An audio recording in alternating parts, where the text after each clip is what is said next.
नमस्कार, कंज्यूमर अड्डा में आपका स्वागत है। आपके साथ मैं हूं विपिन भट्ट और आज एक बार फिर बात होगी कोरोना से, क्योंकि उसके साथ जंग जारी है। लेकिन दूसरी तरफ प्रदूषण ने एक नया ही मोर्चा खोल दिया है। खासतौर पर देश की राजधानी दिल्ली की बात करें, जहां साल का ये वक्त खासा मुश्किल भरा होता है, जब शहर की फिजा खराब होने लगती है।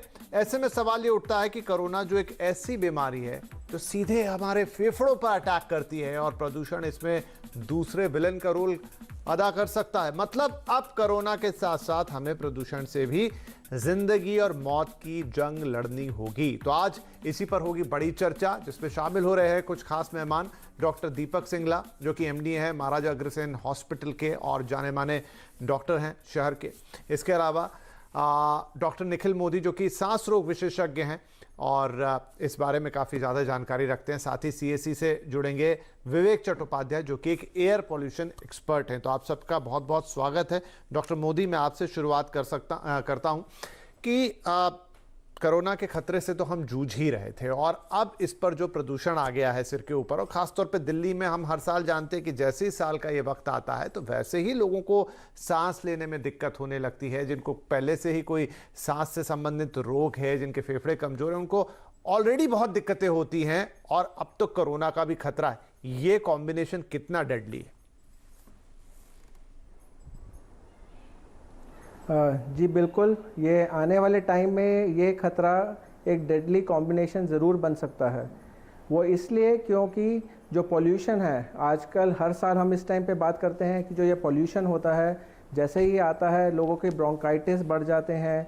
जिनको सीओपीडी की बीमारी है उनके सिम्टम्स बढ़ जाते हैं, तो लंग्स एक तरह से वीक हो जाते हैं। ये एक स्मोकिंग से कम नहीं है, एक 20 सिगरेट के बराबर की स्मोक के बराबर का धुआं होता है ये, जिससे जो हमारे लंग्स के प्रोटेक्टिव मैकेनिज़म्स होते हैं वो कहीं ना कहीं जवाब दे देते हैं। जो हमारे एक मैकेनिज़्म होता है जिससे सारा म्यूकस क्लियर होता रहता है, वो भी कमज़ोर हो जाता है।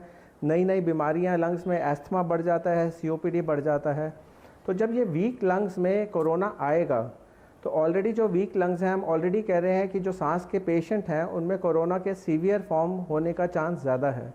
तो जब पॉल्यूशन से और वीकनेस कहीं ना कहीं पैदा होगी, तो जब इसमें कोरोना का इन्फेक्शन होगा तो हो सकता है कि हमें ज़्यादा सीवियर फॉर्म मिले। जिन लोगों को कोरोना एज अ माइल्ड निकल जाता या शायद होता ही नहीं, उनको भी रिस्क ज़्यादा हो जाएगा कि उनको कोरोना से संबंधी दिक्कत आनी लग जाए। कि जो लोग जो सामान्य लोग हैं, लेकिन इस मौसम में कोरोना का खतरा बढ़ेगा और इन्फेक्शन कितना सीवियर हो सकता है ये भी बढ़ेगा। इसके उलट अब दूसरा सवाल डॉक्टर मोदी, और वो ये कि ऑलरेडी जो लोग कोरोना से गुजर चुके हैं, जो उसके पेशेंट हो चुके हैं, डेफिनेटली हम ये सब सुनते हैं और आप एक्सपर्ट्स भी बताते हैं कि उससे आपको आपके फेफड़ों पर असर पड़ता है। कुछ लोगों को तो लॉन्ग टर्म इंपैक्ट आता है। उन लोगों को जब इस प्रदूषण का सामना इस बार करना पड़ेगा, तो क्या जिनको ऑलरेडी कोरोना इन्फेक्शन हुआ, भले माइल्ड हुआ या ज्यादा हुआ, उनके लिए भी अब एक ये नई मुसीबत होगी? शायद पहले वो ज्यादा बेहतर तरीके से इसका सामना कर लेते, लेकिन अब उनके लिए उतनी मजबूती नहीं होगी उनके फेफड़ों में। बिल्कुल, उसमें भी ज़रूर फ़र्क पड़ेगा। हम एक कहते हैं कोरोना के बाद जो रिकवर कर रहे हैं लोग, चाहे वो माइल्ड हों चाहे सीवियर हों, सब में एक पोस्ट कोरोना इन्फ्लामेटरी सिंड्रोम देख रहे हैं, जिसमें कहीं ना कहीं वीकनेस किसी ना किसी रूप में रह रही है। चाहे हम अगर लंग्स की बात करें, उसमें क्या हो रहा है कि ब्रोंकाइटिस, जिन लोगों को आज तक सांस की दिक्कत नहीं हुई, कंजेशन, ब्रोंकाइटिस, बिल्कुल एस्थमा जैसे सिम्टम्स पोस्ट कोरोना आ रहे हैं। एक पोस्ट कोरोना फाइब्रोसिस होती है जिसमें सिकुड़न पैदा होने लग जाती है लंग्स के अंदर। अब ये ऑलरेडी लंग्स जो डैमेज हो रहे हैं, जब वो पॉल्यूशन की मार उनमें आएगी, उनमें सेकेंडरी इन्फेक्शंस के रिस्क बढ़ जाएंगे, ये बीमारी की सिम्टम्स और ज़्यादा वर्सन होंगे और कहीं ना कहीं ये लोग शायद वापस हॉस्पिटलाइज होने लगे इन्फेक्शन के लिए या कॉम्प्लिकेशंस के लिए, ऑक्सीजन की दिक्कत के लिए। तो ये कहीं ना कहीं एक डेडली कॉम्बिनेशन साबित होगा इस चीज़ में। राइट, तो चलिए इस पर और चर्चा करते हैं कि दोनों ही तरह के लोगों के लिए अब क्या उपाय हैं, क्या चीज़ों को ध्यान में रखना होगा, किस तरह के एहतियात बरतने होंगे, क्योंकि स्थिति तो बहुत गंभीर है। विवेक हमारे साथ जुड़ गए हैं। विवेक, आप एक एयर पॉल्यूशन एक्सपर्ट हैं। देखिए, हर साल हम इस विषय पे चर्चा करते हैं। ऑलरेडी एक गंभीर विषय है पॉल्यूशन का और बहुत ज्यादा दिक्कत होती है साल के इस वक्त में। ना सिर्फ दिल्ली बल्कि देश के दूसरे शहरों में भी पॉल्यूशन का इंपैक्ट हम देखते हैं। लेकिन इस बार ये बिल्कुल ही अप्रत्याशित या अनप्रेसिडेंटेड, अभूतपूर्व सिचुएशन है, जब हम कोरोना जैसी एक डेडली पेंडेमिक के साथ हैं और साथ में पॉल्यूशन आ गया है। क्या इस बार पॉल्यूशन हमारे लिए एक डिफरेंट एस्पेक्ट लेकर आया? हम हर साल बहुत कुछ करते हैं, लेकिन इस बार हमें उसको 10 गुना ज्यादा इफेक्ट के साथ उससे लड़ाई लड़नी होगी और शायद हमें बहुत पहले इसकी प्लानिंग कर लेनी चाहिए थी। जी बिल्कुल सही आपने बात कही है। ये मेरे ख्याल से इस जनरेशन के लिए, इस पीढ़ी के लिए पहला एक अनुभव है जब इतना बड़ा पेंडेमिक आया है और साथ में हम भारतवर्ष, चाइना और कई देश ऐसे हैं जिसमें वायु प्रदूषण की समस्या बहुत ज्यादा है। खास करके भारत में अगर आप देखें तो पूरा नॉर्थ इंडिया पॉल्यूशन की चपेट में रहता है। हर साल हम देखते हैं साउथ इंडिया में भी ये होता है, लेवल थोड़ा कम होता है परंतु वो भी घातक होता है। तो मैं कहूंगा कि पूरे भारतवर्ष की समस्या है और साथ में ये कोरोना के चलते एक तरह की एक गंभीर कॉम्बिनेशन तैयार हो गई है जो कि लोगों की सेहत पे असर डालेगी ही, क्योंकि ये हम इम्यूनिटी जो है डेवलप नहीं करते हैं पॉल्यूशन के प्रति। वायरस के प्रति हो सकता है कि वायरस एक बार हमें अफेक्ट करे तो एंटीबॉडी डेवलप हो जाता है, पर जब पॉल्यूशन के पार्टिकल्स या पीएम पार्टिकल जब हमारे शरीर में जाते हैं तो हम उसके प्रति एंटीबॉडी डेवलप नहीं कर सकते हैं। हमारा बॉडी ऑक्सीडेटिव स्ट्रेस में होता है, बहुत ज्यादा इम्यूनिटी सिस्टम में ओवरलोड हो जाता है और उस दौरान हमारे लंग्स कमजोर हो जाते हैं और उस समय वायरस और बैक्टीरिया खास करके आसानी से अफेक्ट कर सकते हैं ह्यूमन बींग्स को, खास करके बच्चों को जो कि डेवलपमेंट स्टेज में है, बुजुर्ग जिनमें इम्यूनिटी ऑलरेडी कमजोर होती है, और यंग लोगों में भी ये अफेक्ट करेगा क्योंकि वायु प्रदूषण जो है उसमें जो एयर क्वालिटी इंडेक्स दिखाया जा रहा है अभी वेरी पुअर कैटेगरी में है। जैसे ही वो वेरी पुअर में भी ये स्वस्थ लोगों को अफेक्ट करता है वायु प्रदूषण। अगर वो जॉगिंग करेंगे या बाहर मेहनत करने का काम करते हैं, जो लोग रिक्शा चलाते हैं, जो लोग मेहनत करते हैं, गरीब लोग हैं, या जो लोग अमीर तबके के भी हैं, वो अगर जाते हैं, बुजुर्ग लोग अगर सवेरे मॉर्निंग वॉक के लिए जाते हैं या इवनिंग वॉक के लिए जाते हैं, उस समय प्रदूषण बहुत ज्यादा रहता है। तो मेरे ख्याल से एक गंभीर समस्या इस पूरे सेंचुरी में है, पूरे एक इस कह सकते हैं 100 इयर्स में हम फेस कर रहे हैं और इस जनरेशन के लिए बहुत पहला है जिसमें प्रदूषण बहुत ज्यादा है। राइट। खास करके दिल्ली में मैं कहना चाह रहा हूँ कि दिल्ली में अवेयरनेस बहुत ज्यादा है, परंतु भारत के कई शहर ऐसे हैं जहाँ क्रिटिकल होता है एयर पॉल्यूशन, परंतु चूंकि वहां के जनता अवेयर नहीं होती है या गवर्नमेंट काम नहीं करती है तो उस पर उतनी बात नहीं होती। आप बात बहुत सही कह रहे हैं कि सिर्फ अकेला दिल्ली इसका शिकार नहीं है, लेकिन दूसरे शहरों में कंपैरेटिवली उतनी अवेयरनेस नहीं है, इसलिए उतनी बात हो नहीं पाती। लेकिन इस बार तो इम्पैक्ट ज्यादा बड़ा होगा। डॉक्टर साहब, मोदी जी हमें यह बताएं कि इस बार जब ये हम अभी गुजरेंगे इस पॉल्यूशन से, क्योंकि थोड़ा सीवियर होता चलेगा यहां से, तो क्या हमें नंबर ऑफ कोरोना केसेस में एक पर्टिकुलर परसेंटेज इंक्रीज दिखाई देगी जो बड़ी मेहनत से और बड़े जतन के बाद लॉकडाउन और ये सब करके आपने कंट्रोल लेवल पे लेकर आया, या एक लेवल से ज्यादा नहीं बढ़ने दिया? अभी हम देख रहे हैं कि पिछले 2-3 हफ्तों में वो नंबर अच्छा खासा रिड्यूस भी हुआ है, रिकवरी रेट बहुत अच्छा बढ़ा है, लेकिन ये सारी मेहनत पे प्रदूषण पानी फेर सकता है? देखिए, केसेस के नंबर तो डेफिनेटली बढ़ सकते हैं, क्योंकि अभी तक हम जब बात करते हैं हम कहते हैं कि काफ़ी लोग एसिम्प्टोमेटिक रहते हैं। एसिम्प्टोमेटिक रहने का मतलब है कि उनको इतने सिम्टम्स ही नहीं आते कि कभी वो सामने आए।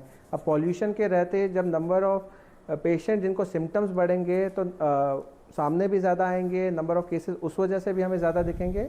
और पॉल्यूशन की वजह से जो कहीं वीकनेस है, कहीं अगर हमारा बॉडी इम्यून सिस्टम कभी किसी वायरस से वैसे ही लड़ लेता, वो भी अगर हमारी ताकत कम होती है शरीर की, तो ऑब्वियसली नंबर ऑफ केसेस तो बढ़ने का पूरा चांस है इस टाइम पे।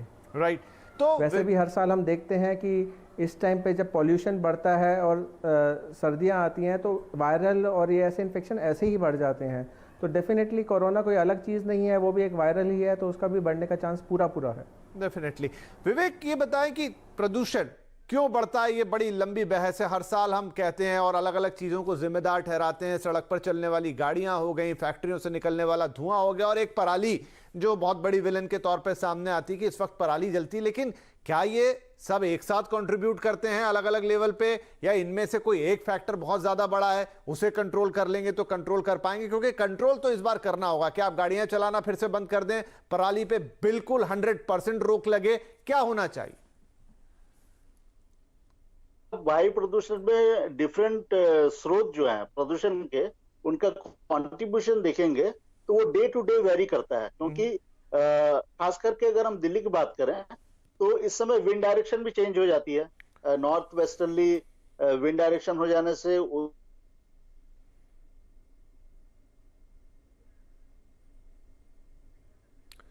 लगता है विवेक से हमारा संपर्क थोड़ा टूटा है। उनके पास दोबारा जाने की कोशिश करेंगे। और जैसा वो कह रहे थे कि बहुत सारे फैक्टर एक साथ प्ले करते हैं। एक दिन आप देखेंगे तो विंड का डायरेक्शन मैटर कर जाएगा, एक दिन देखेंगे तो शायद गाड़ियों का धुआं मैटर करेगा, एक दिन देखेंगे तो पराली मैटर कर जाएगी। जी विवेक, अगर आप हमें सुन पा रहे हैं तो आप अपना जवाब पूरा करें। टेक्निकली समझा रहा था। ये एक लैंड लॉक्ड एरिया है, हिमालय है एक तरफ, जो कि ऑब्स्ट्रक्ट करता है विंड मूवमेंट। और इस समय जो भी प्रदूषण अभी हो रहा है वो ठहर रहा है। अगर आप विंड स्पीड देखें दिल्ली की, अभी 0.3 मीटर पर सेकंड है, मतलब लगभग 1 किलोमीटर प्रति घंटे की रफ्तार से विंड स्पीड है। इसमें प्रदूषण जो भी हम शहर में कर रहे हैं वो यही ठहर रहा है। और अगर विंड डायरेक्शन अगर वहां से आती है पंजाब हरियाणा से, तो डेफिनेटली इसका रेशियो भी बढ़ेगा। अभी जैसे 6% है तो हो सकता है कि वो 40% हो जाए। तो ये वेरी करेगा। तो इसलिए हमारे प्रयास मेरे ख्याल से बहुत पहले से होने चाहिए। हमेशा ये होता है कि हम फायर फाइटिंग करते हैं, आग लगने के बाद ही हम काम करना चालू करते हैं। तो मेरे ख्याल से ये जो तैयारी है, हमारे जो काम करने का तरीका है गवर्नमेंट मशीनरी का, उससे बदलना पड़ेगा। हमें ये सोच डालनी पड़ेगी कि अगर विंटर में अगर प्रदूषण को हमें कंट्रोल करना है तो साल भर काम करना पड़ेगा। और सिर्फ ये एक इमरजेंसी प्लान नहीं है। इमरजेंसी प्लान ये होता है कि आपने बच्चों को छुट्टियां दे दी या फिर आपने ऑर्डर न्यून कर दिया, ये कुछ दिनों के लिए आप कर सकते हैं, साल भर तो नहीं कर सकते, और पूरे विंटर में नहीं कर सकते। और पराली जो है पूरे विंटर में जलती भी नहीं है। तो आप अक्टूबर से लेके मार्च तक का जो पीरियड है या फरवरी तक का पीरियड है, आप देख लेंगे कि पूरा ये क्षेत्र जो है नॉर्थ इंडिया का, और साउथ इंडिया में भी होता है, मुंबई में भी पिछले साल दिल्ली से ज्यादा हो गया था प्रदूषण। तो ये बहुत ज्यादा विकराल रूप ले रहा है। और मेरे ख्याल से हमारे जो स्टेट गवर्नमेंट्स है और सेंट्रल गवर्नमेंट है, इसको एक बहुत बड़ी समस्या के तौर पर नहीं देखते हैं, इसलिए वो इसमें एक्शन। हाँ सही है। और इस साल तो और दिक्कत ये हो गई विवेक की सारा का सारा जो ध्यान है वो कोरोना मैनेजमेंट पर ही रहा, और अब ये प्रदूषण ने अपना फिर से सिर उठा लिया। डॉक्टर सिंगला हमारे साथ जुड़ गए। डॉक्टर साहब, ये तो हम अभी लगातार बात कर ही रहे थे कि एयर पोल्यूशन के कारण अब दिक्कतें डबल होने वाली हैं, केसेस भी शायद बढ़ते हुए नजर आएंगे। लेकिन बड़ा सवाल ये कि इसका उपाय क्या है, हम इसे मैनेज कैसे करेंगे, क्या कर सकते हैं कि अब जो इम्पैक्ट है वो कम से कम हो? नमस्कार। देखिए, जैसा मेरे से पहले वक्ता ने बोला कि ये अब हम उस स्टेज पे आ गए हैं जब समस्या बिल्कुल मुंह बाएं खड़ी है। कोविड पैंडेमिक से हम पहले ही जूझ रहे हैं, और जो स्टडी हार्वर्ड और स्टैनफोर्ड से आई हैं, जहाँ जहाँ पोल्यूशन का लेवल बढ़ता है पैंडेमिक की हालत भी उतनी खराब होती जाती है। और ये आंकड़े हमको पिछले 2-3 महीने से मिल रहे हैं। स्टैनफोर्ड की स्टडी के जो हार्वर्ड की स्टडी है उसमें ये है कि 15% तक डेथ ज़्यादा हो सकती है कोविड में, अगर कहीं पे भी हाई पार्टिकुलेट पोल्यूशन ज़्यादा होता है। तो जस्ट इमेजिन, ऑलरेडी जो हम जूझ रहे थे कोविड पैंडेमिक की मोर्टेलिटी से, उसमें पोल्यूशन लेवल जो दिल्ली में तो अनयूजुअल हाई होता है। नॉर्मल टाइम्स में ये एस्थमा, डायबिटीज, हाइपरटेंशन, कैंसर इतना ही काम करता है, लेकिन इस साल तो पैंडेमिक को भी ये बहुत ज़्यादा विकराल रूप कर देगा। अभी कुछ टाइम पहले एक स्टडी आई थी कि हमको ये उम्मीद है कि 15,000 केसेस पर डे भी हो सकते हैं दिल्ली के अंदर। तो अल्टीमेटली लड़ाई अब रह गई सिटीजन्स के साथ ही। अपने आप को ही हमको प्रोटेक्ट करना पड़ेगा, वापस वहीं घूम के आना पड़ेगा कि कम से कम बाहर निकला जाए। जिन लोगों को भी एस्थमा की प्रॉब्लम्स हैं, जो पहले से ही परेशान हैं, वो लोग अब पास वगैरह नहीं जा पाएंगे। जो एक फर्दर नेगेटिव सिस्टम क्रिएट कर देता है, because you ultimately end up having some more problem. Right. सबसे बड़ा चीज है कि जो बच्चे हैं और बुजुर्ग लोग हैं उनको सावधानी बरतनी है। अभी हम देखते हैं कि दिल्ली में धीरे धीरे करके मास्क की कंप्लायंस भी कम होती जा रही है, और ये पूरे विश्व में देखा गया कि मास्क से फैटीग हो जाता है। 3-4 महीने लगाने के बाद आदमी को लगता है कि अब तो ठीक हो गया। अभी 2 दिन पहले एक वीडियो देख रहा था मैं, जो हमारी मार्केट्स हैं, total jam packed market without any mask. तो अब शायद मास्क की वैल्यू बहुत ज्यादा है, पहले से भी ज्यादा है, बिकॉज ये मास्क आपको पोल्यूशन से भी बचाएगा। सोशल डिस्टेंसिंग, मास्क और अपनी डाइट का एक उचित ध्यान रखना। देखिए, एक आम सिटीजन के पास तो यही साधन है, गर्म पानी पीजिएगा। नहीं, आप सही कह रहे हैं डॉक्टर साहब, बिल्कुल सही कह रहे हैं। और अब ये है कि समस्या जो हम सोच रहे थे कि 5-6-8 महीने लड़ाई लड़ ली, कम होगी, लेकिन अब तो ये दूसरे फ्रंट पे 2 फ्रंट खुल गए। कोरोना से तो आप लड़ेंगे और प्रदूषण उसमें आग में घी का काम करने वाला है। यानी क्या अब आपको सेल्फ लॉकडाउन में जाना पड़ेगा? क्योंकि एक तरफ विडंबना ये कि हमने धीरे धीरे सारी चीजें खोल दी हैं, खोलना जरूरी भी था, मार्केट खुल गए हैं, थिएटर्स भी अब तो खुल गए हैं सारी, और त्योहार भी आ गए, तो आपका मिलना जुलना घूमना फिरना सब शुरू हो गया है, लेकिन प्रदूषण की समस्या आकर खड़ी हो गई है। तो क्या अब आपको सेल्फ लॉकडाउन करना पड़ेगा? क्या हमें उस स्थिति में जाना पड़ेगा? डॉक्टर साहब, मुझे एक छोटा सा ब्रेक लेना होगा, मैं लौट के आता हूं, वहां से बात को आगे बढ़ाएंगे और यही उपाय उठाएंगे कि सब हमारे सामने, बट करें क्या? बचना तो है, जान को बचाना भी है, चीजों को यहां से खराब नहीं करना है जो इतनी मेहनत करके यहां तक आए हैं। तो उसके लिए क्या सटीक उपाय होंगे, क्या डिसिप्लिन फॉलो करना पड़ेगा, पूरी चर्चा छोटे से ब्रेक के बाद।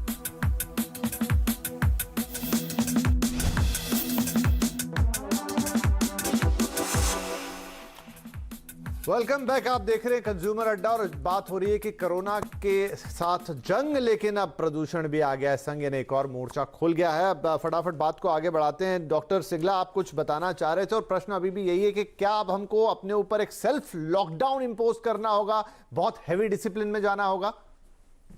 बिल्कुल, मैं आपसे एग्री करता हूं कि ये अब वो वक्त आ गया कि जब हमको अपनी जिंदगी का खुद रक्षक बनना होगा। हमको ध्यान रखना होगा कि हमारी डाइट एक संतुलित आहार हो, घर का बना हुआ खाना जो हम सदियों से खाते आए हैं, ताकि हमारी इम्यूनिटी अच्छी बनी रहे। बाहर की चीज़ों का कम से कम प्रयोग किया जाए। गुड़ एक ऐसी चीज़ है, जैगरी, जो हमारे को शुरू से मालूम है कि लंग्स में सफाई का काम भी करती है, इसका सेवन करना चाहिए। गर्म पानी पीजिएगा। दिनचर्या एक अच्छी हो, मौसम के हिसाब से फल खाए जाए, संतुलित खाना खाया जाए, नॉन वेज से जहाँ तक हो सके बचा जाए, कुछ मास्क, सोशल डिस्टेंसिंग, और बाकी जैसे आपने बोला कि थिएटर्स वगैरह खुल गए हैं, लेकिन मनोरंजन बाद में, जिंदगी पहले। आपको ये देखना होगा कि मनोरंजन तो आजकल टेलीविजन पे भी काफ़ी हो जाता है, तो जहाँ तक हो सके कुछ महीने अभी जिंदगी बचाने का संकल्प ज़्यादा जरूरी है। मार्केट्स वगैरह जहाँ तक हो सके भीड़ भाड़ ना की जाए। जिंदगी है, जान है, तो सब कुछ जहान जी, है। बिल्कुल बिल्कुल। डॉक्टर मोदी, जो हम बातें या खबरें यूरोप से सुन रहे हैं कि वहां एक सेकंड लेयर आ रही है और कई देशों में एक्शन भी हो रहा है, स्विफ्ट एक्शन, एक तरह के लॉकडाउन फिर से आ रहे हैं, कर्फ्यू लग रहे हैं, क्योंकि डेफिनेटली हमसे पहले ठंड वहां बढ़ जाती है, तो ठंड अपना एक इम्पैक्ट लेकर आ रही है, जिसमें पॉल्यूशन भी एक एक्टिव रोल प्ले कर ही रहा है। और ठंड के मौसम में ही होता है कि आपका जो एयर में है वो पार्टिकल कंटेंट इधर उधर मूव नहीं करते हैं और आपकी एयर हैवी होती है और पॉल्यूटेड हो जाती है। जी बिल्कुल। जब ये ठंडी हवा होती है तो ये हवा की मूवमेंट को रिस्ट्रिक्ट करती है, और पार्टिकुलेट मैटर जो क्लियर हो जाने चाहिए वो काफ़ी होता है। विंड स्पीड भी अगर आप देखेंगे वो रोल प्ले करती है, और सर्दियों में यूजुअली विंड स्पीड बहुत स्लो होती है। तो ये पार्टिकुलेट मैटर जो स्टे करता है, तो ऑब्वियसली ये आपके जो नुकसान जो होता है ये बढ़ाता है, जिससे कंजेशन बढ़ता है और आप वल्नरेबल हो जाते हैं। मतलब आपको तो डॉक्टर मोदी, अभी तक जो हम कह रहे थे कि बुजुर्ग घर से ना निकले या जिन्हें कोई अंडरलाइन कंडीशन है ऑलरेडी पहले से, वो ना निकले, तो अब वो तमाम लोग जिनको ऑलरेडी किसी तरह की सांस की बीमारी, हालांकि ये तो उनके लिए पहले भी था, लेकिन अब फिर से उनके लिए यही सलाह हो जाएगी, बुजुर्ग भी, बच्चे भी, और खास तौर पे ऐसे लोग जिनको किसी भी तरीके से सांस की दिक्कत है, फिर से एक बार कम से कम ये अगले 2-3 महीने के लिए कमर कस ले कि उन्हें बहुत ध्यान रखना है। बिल्कुल। अभी इस टाइम पे जो है एस्थमा के केसेस, ब्रोंकाइटिस के केसेस ऑलरेडी बढ़ने वाले हैं, ये हमेशा हम हर साल देखते ही हैं। और ऑलरेडी हम हिदायत यही दे रहे हैं कि जो भी 60 से अबव हैं, 10 साल से नीचे के बच्चे हैं और जिनको हार्ट, लिवर, किडनी या सांस की बीमारी है, उनको ऑलरेडी डायबिटीज़ है, उनको ऑलरेडी हम पहले से ही मना कर रहे हैं। हम यही एडवाइस कर रहे हैं कि उनको बाहर बिल्कुल नहीं निकलना चाहिए और अब ये हिदायत और भी स्ट्रांगली फॉलो करना चाहिए। इनफैक्ट पॉल्यूशन में हम देखते हैं जिन लोगों को नॉर्मली एस्थमा, ब्रोंकाइटिस की प्रॉब्लम नहीं होती, उनको भी सांस की दिक्कत आने लग रही है पॉल्यूशन से।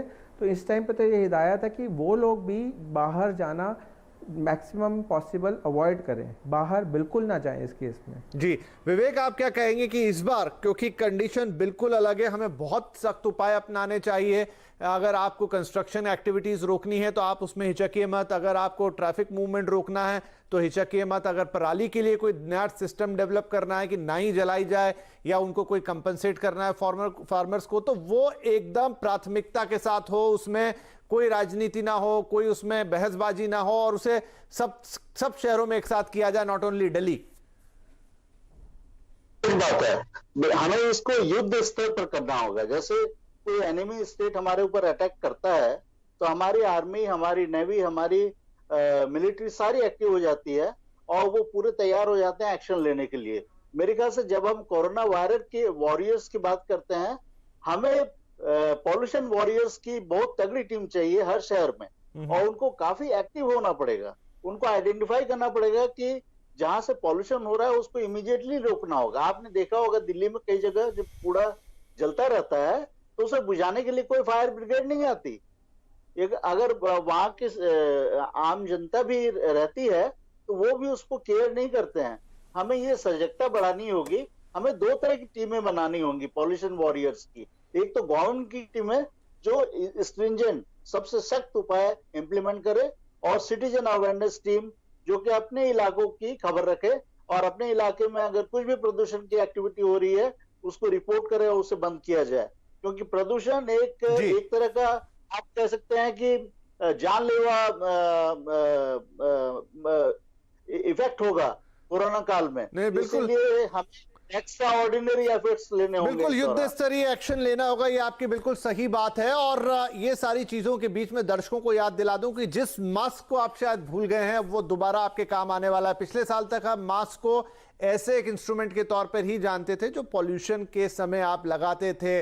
दिल्ली से आमतौर पर वैसी तस्वीरें आती थी, लेकिन अब आप पूरा भारत इस समय लगा ही रहा है। दोबारा अपने मास्क निकाल लीजिए और उसका डिसिप्लिन बना लीजिए, क्योंकि यह आपको कोरोना से तो बचाएगा, लेकिन ये जो पॉल्यूशन का एक नया विलन आके खड़ा हो गया है, इसमें भी यही इंस्ट्रूमेंट, यही ढाल आपके काम आएगी जो कि मास्क है। और बाकी सोशल डिस्टेंसिंग और तमाम जो दूसरी चीजें उनका पालन करना मत भूलिए, क्योंकि अब हम एक ऐसे मौसम में एंटर कर रहे हैं और साथ में एक ऐसे एनवायरमेंट में एंटर कर रहे हैं जहां कोरोना को दुगनी ताकत मिलने वाली है। हमारे दोनों डॉक्टर्स भी यही बता रहे हैं और उपाय आपके हाथ में। और हां, अच्छी डाइट लीजिए, बढ़िया नींद लीजिए, अपनी इम्यूनिटी पे एक बार फिर से काम कीजिए। ये मत सोचिए कि 7-8 महीने गुजर गए, अब तो जो होगा देखा जाएगा। नहीं, हमारी जान है, हमें ही इसकी रक्षा करनी होगी, इसका महत्व समझना होगा। तो आप सभी का इस कार्यक्रम में शामिल होने के लिए बहुत शुक्रिया। आगे पॉल्यूशन पे और भी बातचीत जारी रहेगी, लेकिन आज के लिए इतना ही। नमस्कार।